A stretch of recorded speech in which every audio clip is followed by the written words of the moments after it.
Wifi Malaysia তো গেলে wifi free wifi আসা পড়ে, আর আমাদের এখানে কোনো নেটের কোনো ব্যবস্থা নেই। মালয়েশিয়াতে ওয়াইফাই আপনার বাংলাদেশ এয়ারপোর্টে মালয়েশিয়া এয়ারপোর্টে ঢুকলে ওয়াইফাই ফ্রি, কোনো পাসওয়ার্ড চাই না। অথচ বাংলাদেশে আমাদের দেশ, যে দেশে আমরা রেমিটেন্স পাঠাচ্ছি এত কষ্ট করে মাথার ঘাম পায়ে ফেলে, সে দেশে এয়ারপোর্টে আসলে আমার ওয়াইফাই চালু করলে চাই পাসওয়ার্ড, তাহলে তো আমরা ওখানেই ভালো বাংলাদেশে।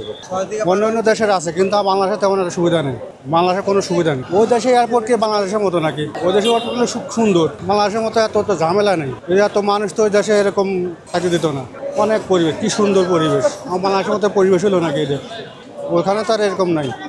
ওখানে আগে তো যে সুন্দর করে নামায়, অনেক সুন্দর মনে হয় কলেজ ছেলে নামাতেছে, আর এখানে তো আর দিয়ে ফেলাতে। অনেক সময় দেখেন আমরা ওখান থেকে সিম, আমরা তো আর বাংলাদেশি সিম নিয়ে আসি না এখানে।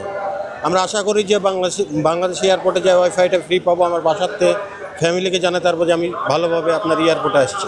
সেই জিনিসটা তো আমরা পাই না ভাই। ইমিগ্রেশন ঠিক আছে, ইমিগ্রেশনের সমস্যা নেই, ইমিগ্রেশনে খুব সুন্দরভাবে যাওয়া আসা করা যায়। আর ওই যে আপনার অনেক সময় দেখা যায় লাকি ব্যাগেজ ট্যাগেজ আপনার এটা আমাদের জেলে প্রয়োজনীয়।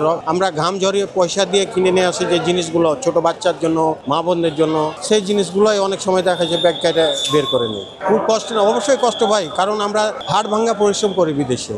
সকাল থেকে সন্ধ্যা পর্যন্ত আমি সকাল 6টায় রুম থেকে বেরোই, আবার রাত 10টায় আসি। সেই পয়সা দিয়ে আমরা কিনে নিয়ে আসি মালামাল, সেখান থেকে আপনার এই যে ব্যাগ কেটে লাকিজ কেটে আমাদের মালামাল নিয়ে নেয়। এটা তো ওরও ঘটে ভাই, ব্যাগ কেটে জিনিসপাতি চুরি করে নিয়ে নেয় এয়ারপোর্টে।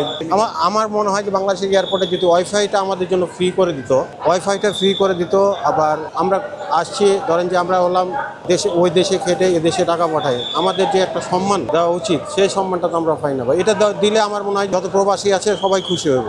দেখা যায় এয়ারপোর্টের এই কারণে কিন্তু অনেক লোক হুন্ডিতে বা দেখা যায় বিকাশে অনেক ব্যাংকে টাকা পাঠায় না, অন্য সিস্টেম করে টাকা পাঠায়। আমরা যদি এই সুবিধাটা পাতাম এয়ারপোর্টে, তাহলে আমার মনে হয় যে সবাই ব্যাংকে টাকা পাঠাতো। তো বাংলাদেশ পদক্ষেপ বলতে আপনার ওই যে বাংলাদেশ সরকারকে আমার অনুরোধ, বাংলাদেশ সরকারের কাছে বিশেষ করে যে ওয়াইফাই ফ্রি ওয়াইফাইটা এখানে চালু করে দেখ, আমাদের প্রবাসীর জন্য খুব উপকার হইব। 8 বছর আমার রানিং চলছে, 8 বছর আমি এখন কোনো ঝামেলাতে পড়িনি। যদি কেউ বা করে তাহলে এটার কি সমাধান বাংলাদেশ সরকার অনেক কষ্ট লাগে এখানে ওই সমাধান করতে। ওই দেশের এম্বাসি অনেক ঝামেলা করে, বাংলাদেশের যেগুলো এম্বাসি আছে সেগুলো খুব ঝামেলা।